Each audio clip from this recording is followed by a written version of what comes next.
Você provavelmente já viu essa imagem aqui em algum lugar, ou pelo menos é familiarizado com o conceito atrelado a ela: colonialismo. Todo mundo sabe mais ou menos o que foi o colonialismo e praticamente todo mundo concorda que ele foi horrível. Até aí tudo bem. Mas seria ele a razão principal pela qual os países ricos de hoje são ricos?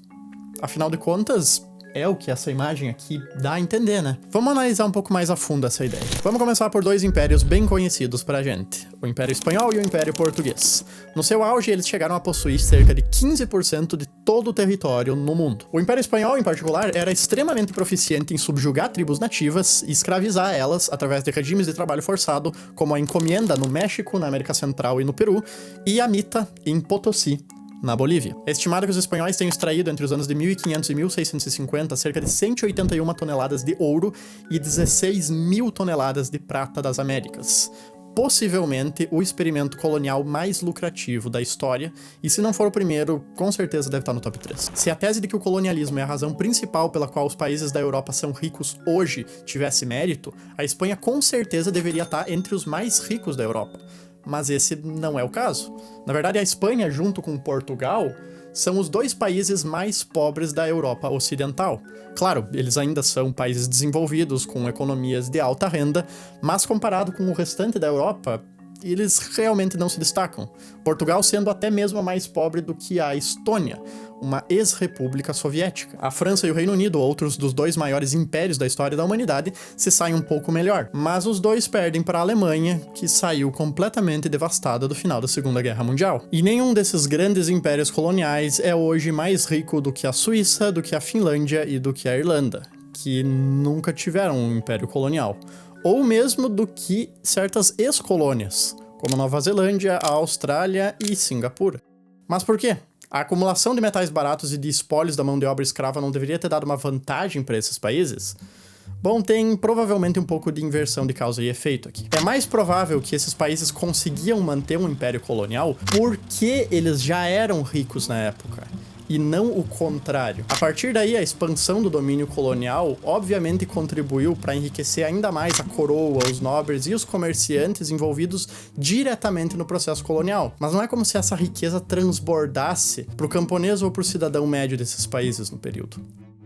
Na verdade, para os padrões de hoje, o camponês médio da época vivia extremamente mal, e a sua qualidade de vida tinha muito pouca relação com a expoliação que a coroa fazia das colônias lá fora.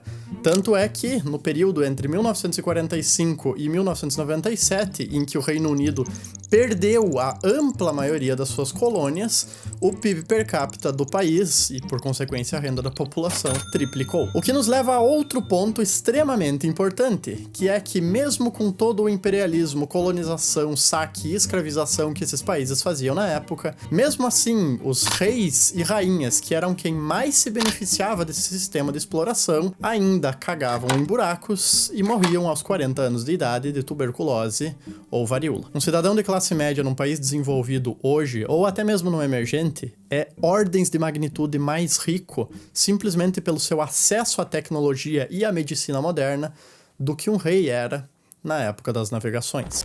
Tem dois problemas em pensar que o colonialismo é o motivo único ou principal por trás da riqueza dos países. O primeiro é que o imperialismo, a conquista e a colonização foram a norma durante a maior parte da nossa história. A instituição imperialismo é muito velha, desde os acádios, os assírios, os romanos e os mongóis, até os franceses, os russos e os britânicos. E durante quase todo esse período de império, conquista e escravização, o mundo inteiro ainda era pobre.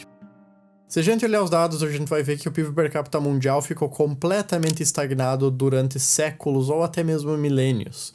Ele só começa a descolar da sua média histórica a partir de 1870. E bom, o que aconteceu de tão importante assim em 1870? Simplesmente o ganho massivo e absolutamente desproporcional de produtividade trazido pela Revolução Industrial. O mundo como um todo só foi se tornar substancialmente mais rico após a Revolução Industrial.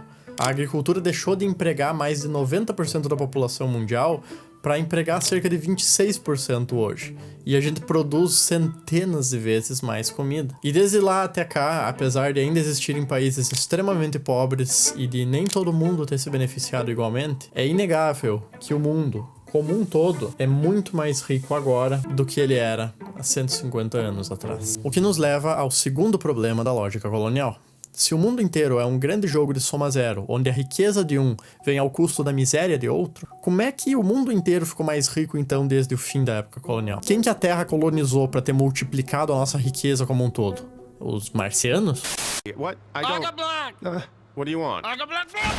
O que eu quero dizer aqui é que o aumento na qualidade de vida, na riqueza, na abundância de bens e de comida que a gente teve, desde sempre, veio como consequência da inovação tecnológica, da divisão do trabalho, da cooperação e do aumento da produtividade, e não da exploração e do roubo. O que não é nenhuma novidade no âmbito da ciência econômica, pelo menos desde 1776, quando Adam Smith, o pai da economia moderna, publicou A Riqueza das Nações e argumentou contra os mercantilistas que achavam que a riqueza de um país vinha do quanto de ouro ou prata que eles tinham no cofre, e a favor de um modelo onde os países poderiam se beneficiar muito mais mutuamente através do livre comércio e da especialização que vinha junto com a divisão do trabalho, se tornando mais eficientes e... Cara, que barulho é esse, velho? Só um pouquinho.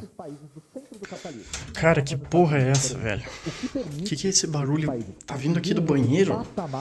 É o imperialismo. Ah, não. Uma Noruega. Tem que existir droga. Eu tinha certeza que eu tinha puxado a descarga. Exploram os países da periferia. Desgraça. Então não se deixem iludir pelos países deixando.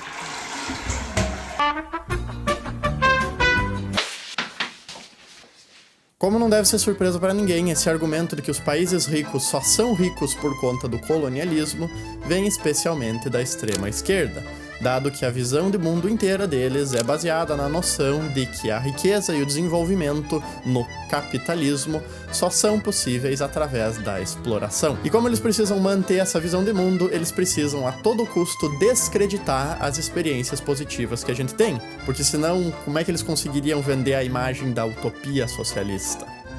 Nisso surge a teoria do neocolonialismo, de que através de estruturas comerciais e econômicas cuidadosamente elaboradas para servir aos interesses das economias avançadas do norte, o sul global é mantido na pobreza em uma relação que, apesar de não ser explicitamente colonial, mantém a mesma lógica colonial funcionando, só que de forma velada. Mas uma coisa é você jogar um monte de jargão mastigado da reunião do DCE com um verniz fajuto de intelectualismo, mas com zero profundidade, e outra coisa é você substanciar isso através de uma teoria concreta, preferencialmente representada através de uma equação que você possa aplicar com dados reais para testar e ver se a sua hipótese faz sentido. E ninguém que papagaia a teoria do neocolonialismo do Brasil nunca fez isso.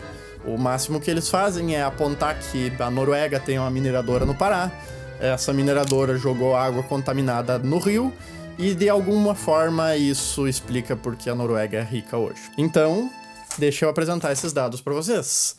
Naturalmente, o canal pelo qual esses países ricos se apropriariam dos nossos recursos, enriquecendo eles às nossas custas, seria através do comércio.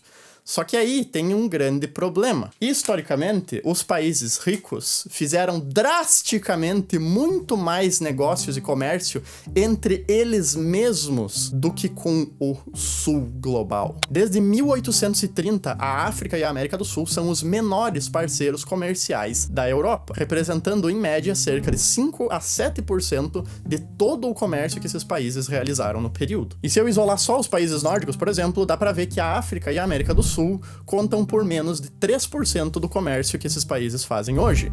E se eu voltar 20 anos atrás, a foto é praticamente a mesma. E se eu pegar todo o comércio que eles fizeram com a América do Sul e com a África desde 1995 e considerar que tudo foi um roubo de 100% do valor, ainda assim eu chegaria em meros 1,1% do PIB desses países no período. Então essa hipótese não se confirma frente aos dados. E eu tomo ofensa com esse argumento porque, apesar de nenhum país ter o passado impecável, você consegue achar exemplos de países que, sem colonizar ou escravizar ninguém, conseguiram ficar ricos e dar uma boa qualidade de vida para sua população. A Suíça nunca colonizou ninguém, a Finlândia, a Islândia, a Nova Zelândia, Singapura, Coreia do Sul, a Irlanda, todos há 60 anos atrás eram mais pobres do que a Argentina. E a Coreia do Sul e Singapura eram inclusive mais pobres do que o México. Então eles só foram enriquecer mesmo nos últimos anos. Agora pensa no nível de malabarismo intelectual necessário para você dizer que a Escandinávia só é rica hoje por conta de um esquema elaborado de neocolonialismo, que eles não conseguem citar dados ou estudos relevantes para comprovar, ao mesmo tempo que você diz que a União Soviética foi do arado de madeira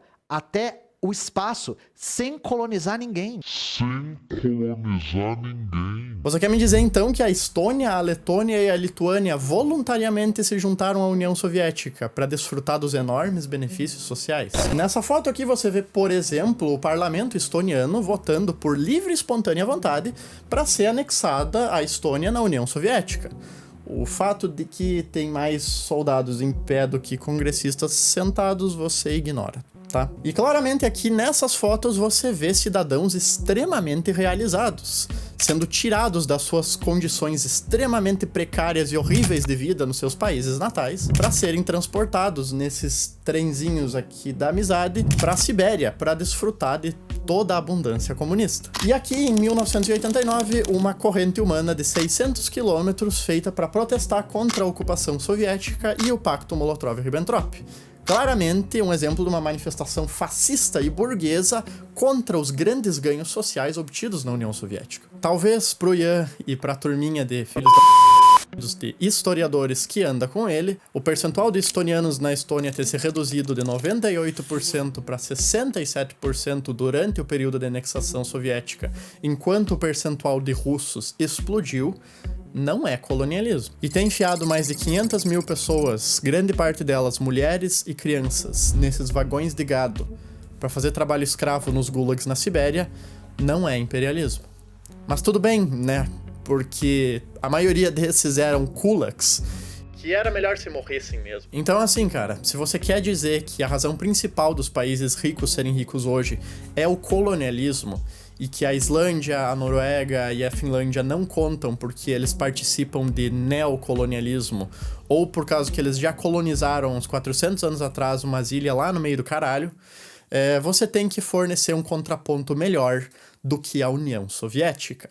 Porque em matéria colonial, eles estão milhas, se não anos-luz, na frente desses países. E mesmo todas essas deportações, anexações, confisco de grãos, trabalho escravo e estados satélites atrás da cortina de ferro não foram o suficiente para deixar a União Soviética rica ou para impedir a utopia distópica deles de desmoronar.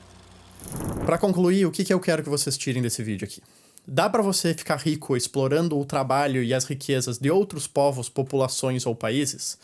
Dá se você for parte da nobreza ou a própria coroa, ou alguém com negócios umbilicalmente ligados à coroa. Mas não dá para enriquecer uma sociedade inteira por base disso. Se você for um camponês ou um trabalhador comum do país colonial, ou o colonialismo não te ajuda em nada, ou ele pode até mesmo te atrapalhar. Dá para deixar uma casta de 5 a 10 mil desgraçados extremamente rica ao custo do sofrimento de milhões de pessoas, mas não dá para enriquecer a população inteira de um país.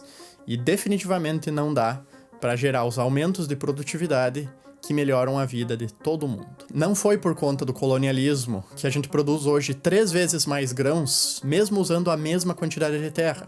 E não foi por conta do imperialismo que antes do século XIV levava 8 meses para produzir uma cópia de um livro, enquanto que hoje, em 1 minuto, a gente produz centenas. E definitivamente não foi por conta do colonialismo que a mortalidade infantil passou de ser 50% em todas as sociedades do mundo para hoje ser menos de 5% no mundo. Não é e não foi por herança do colonialismo que você hoje tem acesso ao celular ou ao computador que você está usando para assistir esse vídeo, a internet que transmite esses dados ou a eletricidade que alimenta tudo isso. Foi por herança das inovações tecnológicas e do acúmulo de conhecimento de todos aqueles que vieram antes de você.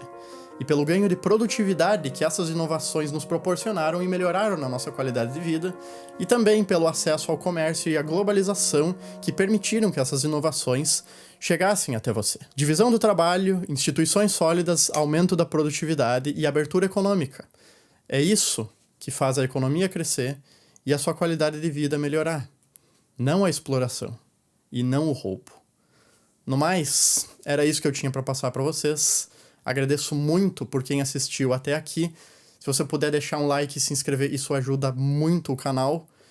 Eu fico muito grato e no mais, eu vejo vocês na próxima.